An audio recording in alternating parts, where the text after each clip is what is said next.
गोबर या स्कोलियोसिस में क्या हो जाती है, पीछे हम्प निकला के लिए एक स्टेज में आप करेक्ट ही नहीं कर सकते हो।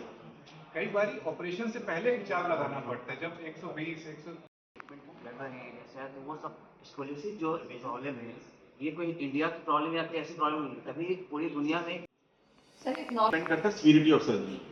अगर सीवियरिटी ऑफ स्कोलियोसिस, अगर किसी का 50 60 70 डिग्री स्कोलियोसिस है तो ऑलमोस्ट 4 से 5 घंटे लगते हैं। लेकिन अगर किसी का 80 90 डिग्री है तो आप लगा सकते हैं 6 से 7 घंटे। लेकिन अगर 100 डिग्री क्रॉस कर जाता है तो उसमें अगर एक सिटिंग में करते हैं तो 10 से 12 घंटे लगते हैं। लेकिन आमतौर पे हम उसको 2 सिटिंग में करते हैं। जैसे डॉक्टर धीरज बता रहे थे कि उसको पहली स्टेज में रिलीज किया जाता है, थोड़ा सा ट्रैक्शन दिया जाता है ताकि स्पाइनल कॉर्ड स्ट्रेच हो जाए, उसको यूज टू हो जाए उस करेक्शन के लिए, ताकि उसको कोई पैरालिसिस का रिस्क ना रहे। तो उसमें फिर हम 2 सिटिंग में करते हैं, तो 6 घंटे की एक सिटिंग और 6 घंटे की दूसरी सिटिंग। 2 सीटिंग में करके कितना गैप रखते हैं? आमतौर पे बच्चा विदिन 7 to 10 डेज की, मतलब जैसे पहली सर्जरी की तो 5 to 7 डेज में रिकवर कर जाता है। तो आमतौर पे हम 1 हफ्ते का गैप देते हैं।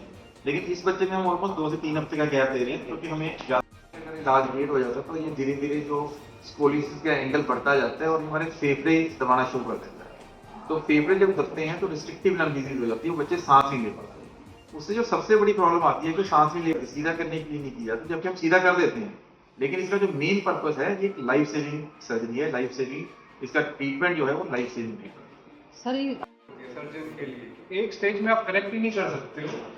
कई बार ऑपरेशन से पहले एक चाप लगाना पड़ता है, जब 120 110 डिग्री का कर्व है। तो उसका रीजन भी यही है कि चाप लगा के उसको थोड़ा फ्लेक्सिबल करो, थोड़ा उसको खींचो ताकि नेचुरली नर्व थोड़ी स्ट्रेच हो, बोन स्ट्रेच हो, ताकि जब ऑपरेशन करने जाओ आप सिंगल स्टेज में इसको कर रहे हो। इसीलिए अवेयरनेस की बात है कि जितना लोगों को पता होगा।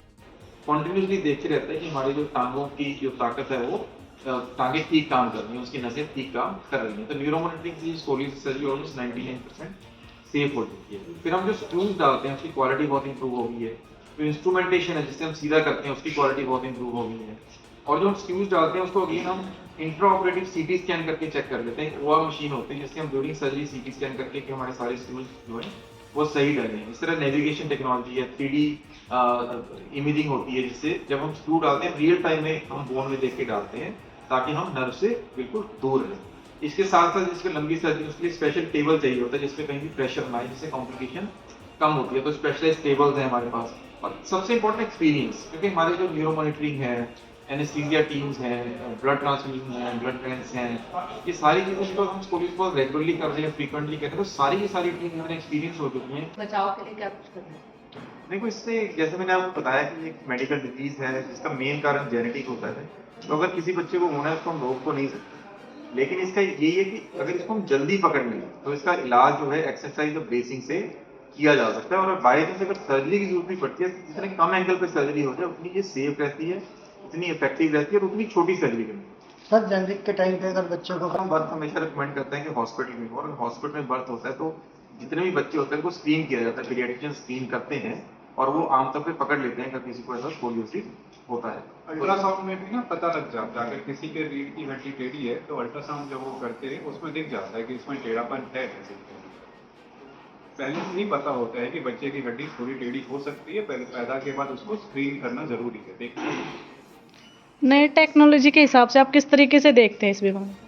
तो ये टेक्नोलॉजी के इसमें बहुत सारी एडवांसमेंट हो रही है। जैसे डॉक्टर ने बताया कि अभी अल्ट्रासाउंड आने लगा है। अल्ट्रासाउंड में बर्थ से, जन्म से पहले ही पता चल जाता है इस बच्चे को स्कोलियोसिस हो सकता है, और इमीडिएटली आफ्टर बर्थ फिर उसको हम बड़ा क्लोजली फॉलो करते हैं। सीरियल कास्टिंग करते हैं, जब 1 साल से कम बच्चा होता है तो उसको प्लास्टर किया जाता है, जो हर 1 महीने 2 महीने पे चेंज करते हैं, जिससे रीढ़ की हड्डी सीधी हो जाती है, इससे बाद में ऑपरेशन की जरूरत नहीं पड़ती।